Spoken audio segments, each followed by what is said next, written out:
Before we get into the video, could everyone please subscribe to my Endless Diary Tales channel? Thank you so much. There was a fire at our house.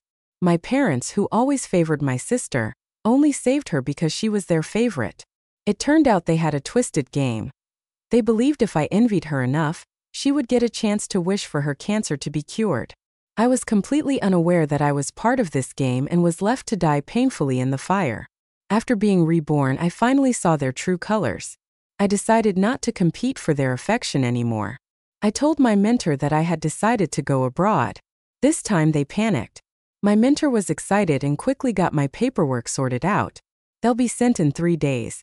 Just sign here and you're good. But then he asked, "Are you really ready to leave your family behind?" My mentor knew how much I had cherished my family before.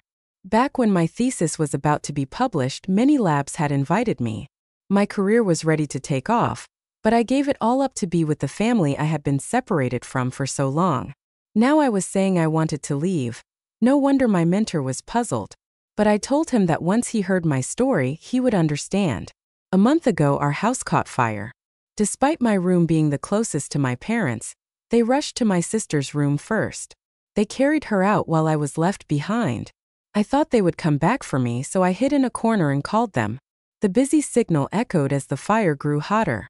I was terrified and tried to escape, but a beam pinned me down. My skin cracked and sizzled like roasting meat. I saw my parents outside watching me, letting me die. "Why? I'm your daughter too. Why save only her?" I screamed in agony. They looked down at me and revealed a cruel truth. "You're dying anyway. It doesn't matter if we tell you. Your sister Clara is using you. She just needed to gather enough envy points to exchange for a wish." Clara succeeded. My mom excitedly hugged Clara. "Quick, Clara. Exchange your wish to cure your cancer." Happy with the thought of a healthy body, Clara made her wish. I was discarded after fulfilling my role. They sent me to the hospital but didn't even try to save me. I died slowly from burns and decaying flesh. Reborn, I wanted no part of this fake family game. "Mom, Dad, I'm leaving. Take care." My mom panicked and grabbed my hand. "Olivia, you just came back. Why leave now?" My dad, unable to sit still, chimed in. "Yes, you're the daughter we searched for tirelessly. We haven't made it up to you yet." I wouldn't believe a single word, having thought I was an orphan my whole life. When they finally found me, I learned they had lived just miles from the orphanage. They visited a nearby church weekly for 20 years, yet they never found me. My sister Clara, now in tears, said, "Sister, is it my fault? I know I'm not really their daughter. I won't compete with you. If you stay, anything you want goes." I watched her, wondering why I had never noticed her cunning nature before. She claimed she would let me have my way, but on my first day home she set me up. Hungry from the trip, I ate a piece of cake from the table. She came in crying, saying that I stole it from her. Now that the real daughter is here, there's no room for me. I'm leaving. Her tears were like a tragic scene, and my parents glared at me. I was stunned. It was just cake. There was no name on it. Why couldn't I eat it? "This isn't about eating," my mom said, comforting a hurt Clara. "You're our biological daughter, Olivia, but Clara has been with us for years. Can't you accept her? My dad warned you've returned, so act like it. Don't bring that orphanage jealousy stuff here." One step into this house and I was angrily scolded from my mother's embrace. Clara gave me a taunting smile. The game began then. I was only back to be a pawn for her points. Now faced with her fake tears, I pushed Clara's hand away, feeling nothing. "You're all fine, but I want to continue my research," I said. My mom held on, no need to rush out. She glanced back at my dad. My dad, anxious, couldn't come up with an excuse. "At least eat dinner first." I looked at the table full of dishes, feeling drained. Out of 10 or so dishes, not one was something I liked. What a coincidence, it was always like this before too. Clara likes spicy food, so we all had to eat it. When the house got redecorated, we followed Clara's taste.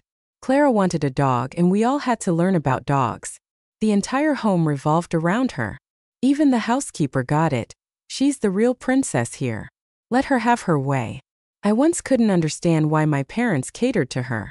Now I get it. Go ahead, have it all. I don't want any of that so-called parental love. I moved back to my lab. It was stormy that day too. When my colleagues saw me, they awkwardly stood up. We thought you weren't coming back, so we took over your bed. I understood. Everyone thought an orphan like me suddenly getting a pair of high society parents would mean I'd be thrilled and never return. When I moved out of the dorm that day, they were all envious. Wow, Olivia, you're off to live a good life.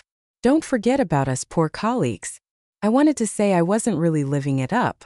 I felt like I was walking into a disaster.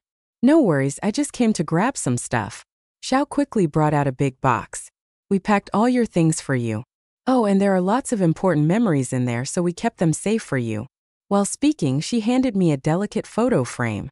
Looking at the picture, my eyes stung a bit. Even on the day I was welcomed back, my parents put my sister in the center, and I was just in the background. They said they would throw me a big welcoming party but ended up only buying a dress for my sister. She showed up all glammed up while I arrived in jeans and a t-shirt, clueless and mocked as a bumpkin. Why didn't you dress up for such an important occasion? Did you think this was the orphanage you lived in? A country bumpkin is a country bumpkin, even if brought back, still unpresentable. Those words lingered, and the incident was trending on social media that day. That night, when my mom checked her feed, she saw the rending post but chose to ignore it. Instead, she gossiped with her friends about her beautiful daughter. Our Clara looks stunning in that outfit. So many people told me today that they want to marry her. But marrying our Clara isn't that easy. In the future, I want to find the best family for her. Her friend asked. What about your other daughter? She didn't reply, just snorted disdainfully. I was right behind her at that moment. While she didn't say a word, it still hurt deeply. When she noticed me, she didn't think anything was wrong. Instead, she grabbed my hand. Your story is blowing up online. I checked and it's got a ton of views. I didn't expect her to help, but maybe she could at least say, don't worry about it. Instead, she said, why don't you make an appearance and bring Clara with you? I was taken aback. What do you mean? You know your sister always wanted to get into showbiz. We spent a lot of money, but she's still not popular. Why not use your current fame to boost her? It was the first time my mom held my hand so gently just to help my sister, and she wanted to use my pain to pave the way for her. I'm human, I can feel hurt, and I felt it too. I refused because it would badly affect my career. Then they started trying to change my mind. At this point, my sister cried. It's fine if my sister doesn't want to, then forget it. The moment she shed tears, my parents were upset and began blaming me. You're the older sister. Shouldn't you help your younger sister? My dad even slapped me. How did we raise someone as selfish as you? Now I felt nothing. I packed my things and left.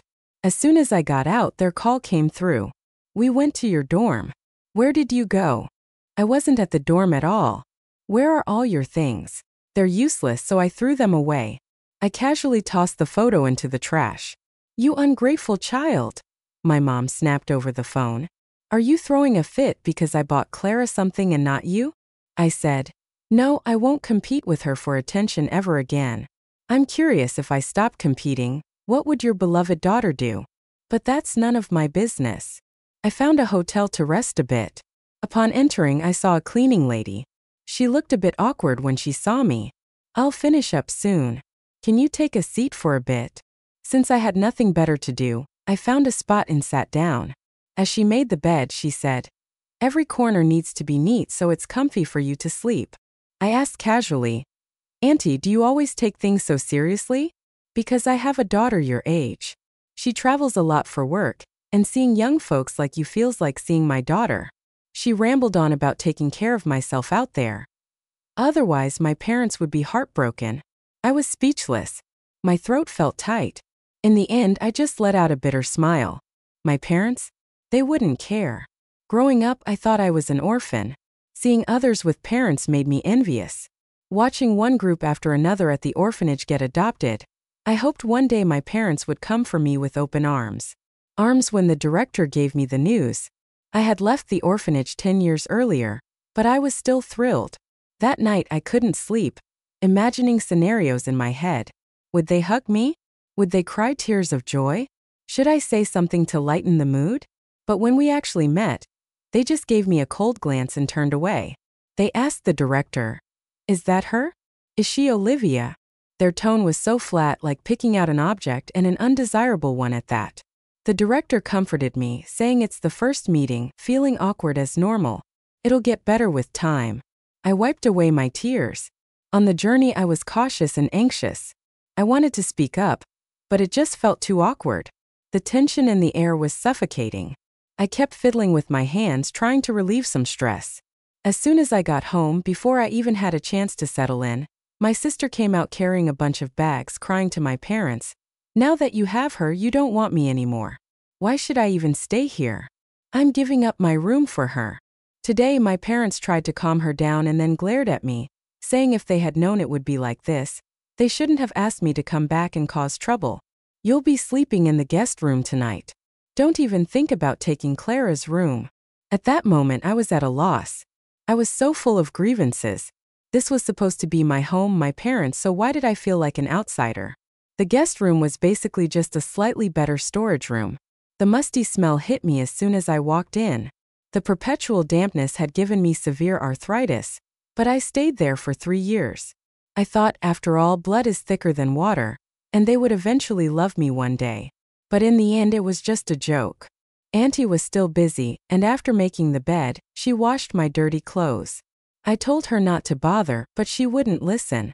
Seeing the scene reminded me of my dorm mates' parents, who would always do something for their child when they were visiting. They were worried their child might be suffering away from home. Sometimes they would even bring us some tasty food, asking us to take extra care of their kid. "That girl has a bad temper. Please be patient with her."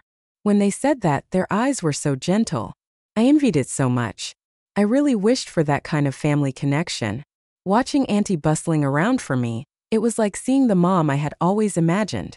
"Kiddo, what's wrong?" That word, kid, broke my composure, and I couldn't stop the tears from falling. All these years, all I ever wanted was to be a kid just once. I waited and waited, only to be let down again and again. This time, I wouldn't let it happen. I called my advisor. "I want to leave tomorrow." Was it because he could hear my tears that he understood? He sighed. "I told you a long time ago that your parents weren't great, but you wouldn't listen. All right, come over tomorrow. You still need clinical experience for your final approval. I'll get it processed for you. You can leave." By tomorrow afternoon, I rushed to the hospital. As soon as I reached my advisor's office, I overheard a doctor complaining about the difficult patient in room 301.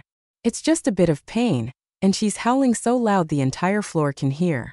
They act like if we can't fix this, they'll tear down the hospital. I can't stand it. They're acting like lunatics." That guy was technically my senior since I needed a signature for my clinical experience, so I tagged along. I hadn't even entered the room when I heard a voice I knew all too well. "Oh my poor baby is suffering." I'd recognize that voice anywhere. It was my mom. She was tenderly brushing my sister's face.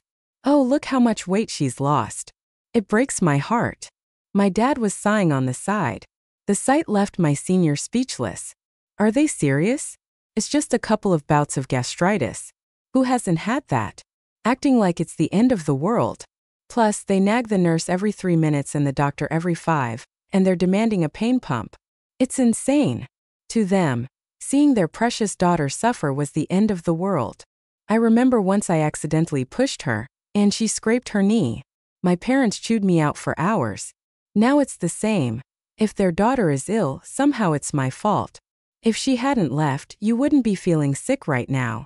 It's all that Olivia's fault. Yes, she's the one to blame. My dad didn't hold back. If we had known, we wouldn't have had her come back and upset Clara.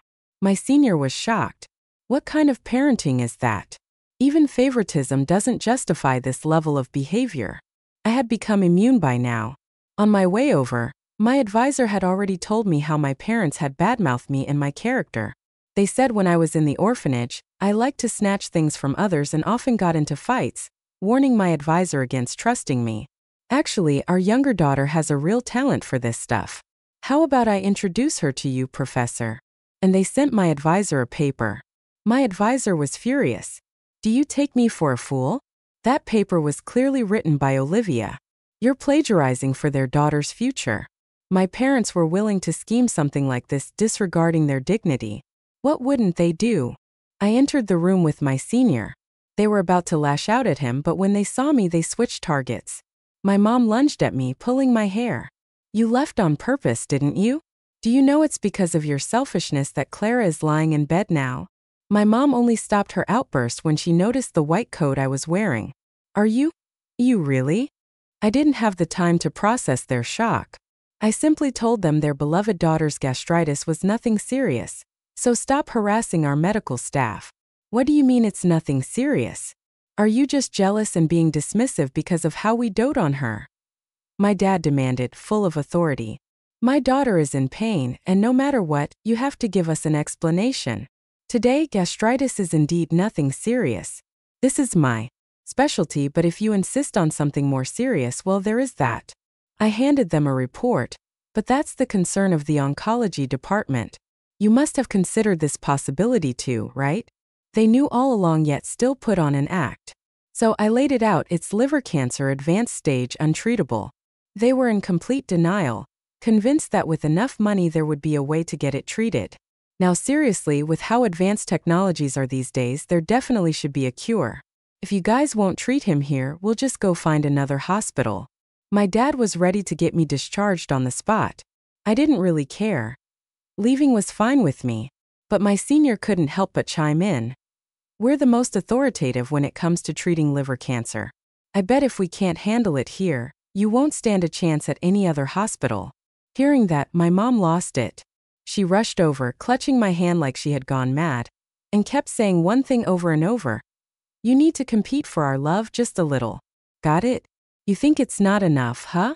Well, let me tell you, after you left, I completely redecorated Clara's room.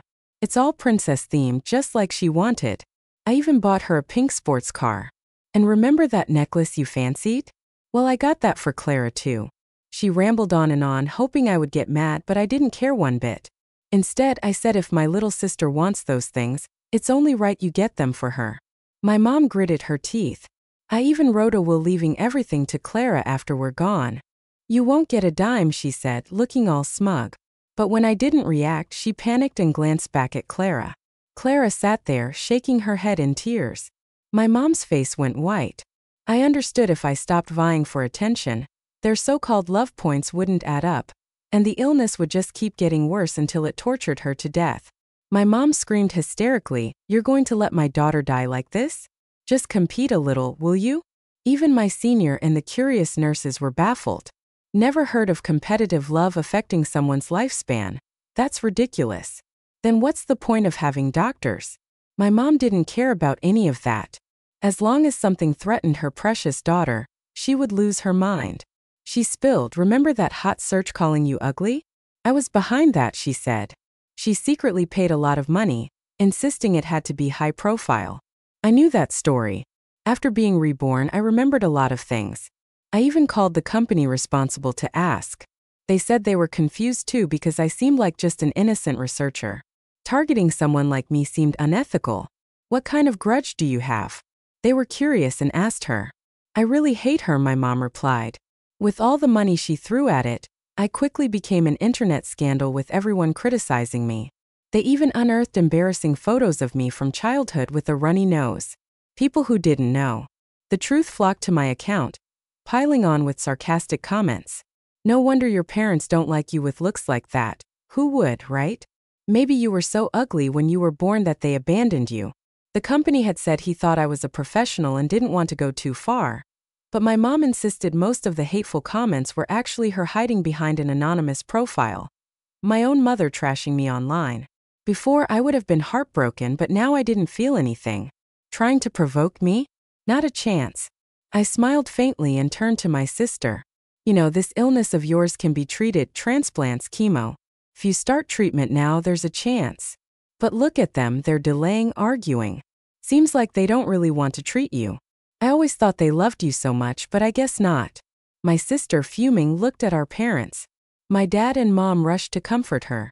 In return, she lashed out at them. A family scene of arguing, crying, and laughing. What a circus. Amidst the chaos, I chimed in. It's not impossible to treat. You know Dad's liver is perfect for a transplant. Silence followed, especially from my dad, whose face showed shock and awkwardness. I handed him the report. You two are a great match. Post-surgery success rates are high. It's worth trying. My sister sprang up from bed, excited. Dad, this means I'm saved. I'm going to live. But I had to throw in a reality check. The donor usually suffers more. There's a significant impact on health. Data suggests liver function suffers post-transplant. But it's okay, Dad, you love her so much. This should be no problem, right? Finishing speaking, I looked at my sister. Why are you hesitating? Ask Dad. You want to live so I can schedule the operation. If you wait too long, not even a miracle can save you. Fear-stricken, my sister knelt in front of him, her tearful eyes pleading. Dad, I don't want to die. Please save me. My dad was frozen still.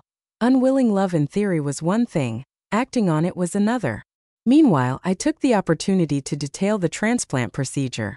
First, you'll need a series of pre-op tests. Oh, and a biopsy, which is like a needle into your spine touching the bone. My dad flinched. If everything's okay, then surgery can proceed. Most are done laparoscopic nowadays, and while any surgery carries risks, we'll try to keep mortality under 3%. My dad exclaimed, there's a chance I could die? My senior nodded. Every surgery has its risks. Come on, if you're ready, let's start preparing. He pushed a stack of voluntary organ donation forms in front of my dad, asking for his signature. My dad froze, my mom didn't look any better. Only my sister was happy, continually urging, Dad, sign it. Hurry. I almost couldn't help but laugh when I read this. I can imagine how exciting the drama will be, but it doesn't concern me. I've already secured my spot in the clinical trial. Next, I just need to send it to my advisor for review.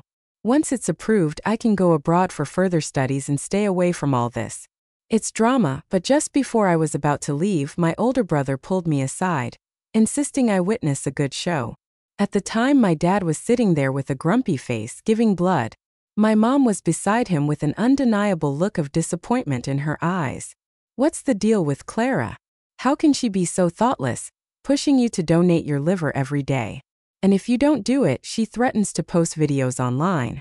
How is that right? It's just emotional blackmail. My dad sighed repeatedly, clearly agreeing with my mom's concerns. I used to adore her so much and had her in the palm of my hand. I never thought she'd press me like this. My brother told me that the day she was admitted, the hospital room was a mess. She was crying and yelling nonstop. It was always something that hurt or didn't feel right. Not just that, she demanded my parents' constant presence. They felt bad for their daughter initially, so of course they complied. But over time they were too old to handle it, and God forbid they hinted at wanting to leave or being tired. Clara's tears would flow instantly, making them feel guilty as if they had done something wrong. Eventually, they just couldn't take it anymore. But little did they know, while they were venting, I had already called over their beloved daughter. Clara heard every word they said. You guys, Clara was in tears and overwhelmed. You always said you loved me. Is this how you love me?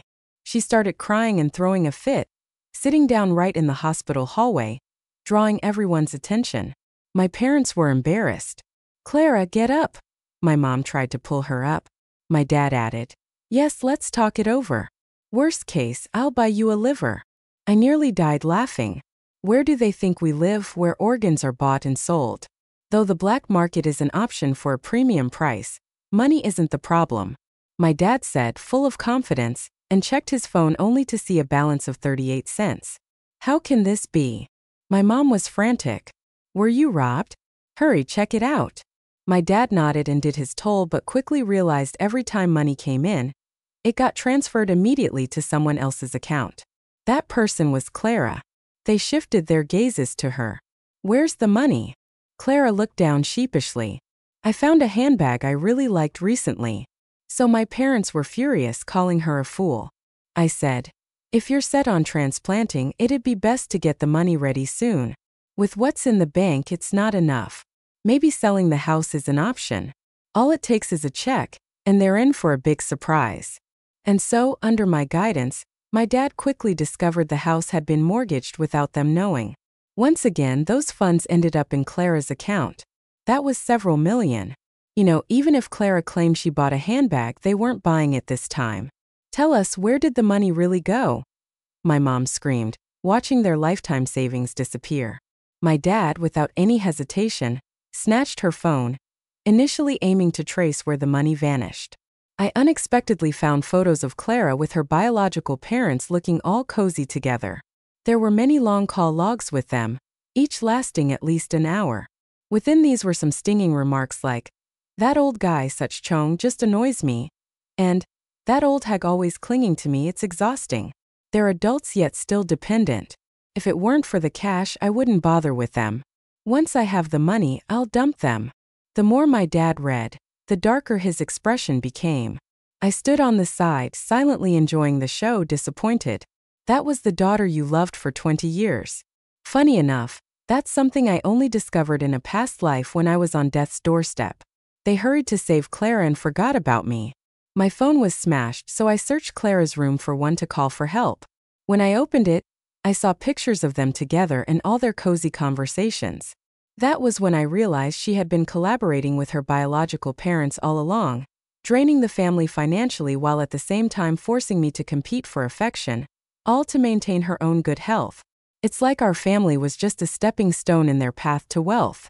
I said with a smile, "Mom, Dad, you've managed to raise a young billionaire with your bare hands. Impressive." After that, their faces turned green. Clara protested, but it was no use. While they played favorites, they weren't fools. They instantly saw her as a traitor and stormed out. I thought this chapter would end here, but Clara actually found her way to me. She confronted me with the look of a victim, questioning why I did it. It almost made me laugh to death. "What does this have to do with me?" Clara glared at me like she wanted to devour me alive. "Is it not all because of you? Why did you come back? I planned it for so long. Why did you return?" I suddenly got it. No wonder the orphanage is so close to home. How could they not have found me for 20 years? Turns out she was pulling the strings behind the scenes. "Yeah, I told them you've been dead, but you still managed to make it back." I nodded and then looked toward the door. "Did you all hear that?" Clara turned around to see the furious faces of our parents. Panicked, she instantly said, "It wasn't me." My mom didn't even hesitate, hitting her with a slap straight away. "I treated you like a daughter all these years, and this is how you repay me?" Clara cried out, feeling wronged. "You treat me like a daughter. You always said you loved me the most, so why did you search for her? She's our daughter." "Of course we had to find her," my dad shouted. This attitude made Clara break down. She screamed, "That's bull. How could you possibly hurt your own daughter that way? She'd be too jealous, and I wouldn't even have to go through surgery. You're out of your mind." My dad couldn't understand her. They turned away in disappointment, reminding her to repay the money soon or face legal action. Clara, clearly triggered, suddenly pulled out a lighter from her bag.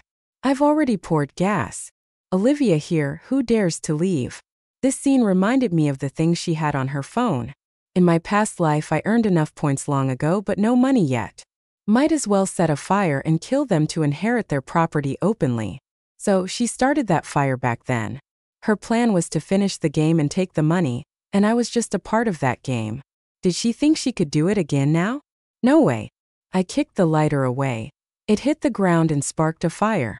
Clara didn't have time to escape and got caught in the flames. Her screams of agony were non-stop. Though she was rescued later, she was pretty much ruined. I visited her once. She was half dead, wrapped up like a mummy. She needed regular dressing changes, ripping off old skin. A pain I could only imagine. But I told her I did it on purpose. In my past life, I was the one burned. I lay on a bed, slowly dying for 3 months, the despair and agony wanting to die countless times but unable to even commit the most basic suicide. I told her our lab is working on a new project for liver cancer, and we're close to a breakthrough drug. Maybe if you weren't opposing me so much, I might have helped. What a pity. I sighed. Now you'll suffer from burns and cancer pain. Just thinking about it makes me sad for you. Oh, and our hospital is the most humane. We're so worried you'll try to kill yourself that you're already tied up. Her eyes filled with fear and despair. I gave her a slight smile. That means even if you want to commit suicide, you can't. With that, I turned and left, leaving Clara to struggle and scream in pain alone in the room. That day, I packed my bags and headed to the airport. Unexpectedly, I ran into my parents there. They looked worn out, telling me they regretted everything. "We never thought we'd be so wrong all these years, Olivia. We were wrong.